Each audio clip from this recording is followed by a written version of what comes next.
কবিগুরুকে প্রধানমন্ত্রী প্রণাম জানিয়ে মুখ্যমন্ত্রীকে শপথ নেওয়ালেন এবং আমরা দায়িত্বভার নিলাম।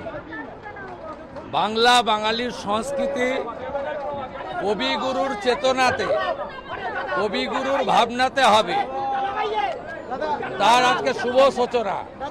একটাই মন্ত্র স্বামীজির, চোরইবতী চোরইবতী। সুতি পাঞ্জাবিতে থাকা ডক্টর শ্যামাপ্রসাদ মুখার্জির তৈরি করা আদর্শের ভিত্তিতে যে রাজনৈতিক দল, তাকে কারোর কাছ থেকে সার্টিফিকেট নিতে হবে না। আমি একটি বিতর্কিত কথা বলবো না, আমি মুখ্যমন্ত্রী, আমি এখন সকলের।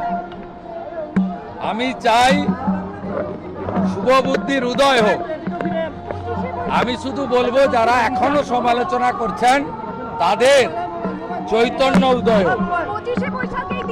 আসুন, বাংলার অনেক ক্ষতি হয়ে গেছে, শিক্ষা হারিয়ে গেছে, সংস্কৃতি ধ্বংস হয়ে গেছে। আমরা বাংলাটাকে নবনির্মাণ করি, অনেক দায়িত্ব। এখন এইসব রাজনৈতিক কচকচানি, একে অপরের সমালোচনার সময় নয়। যারা করতে চাইছে করুন, আমরা শুধু এগিয়ে যাব।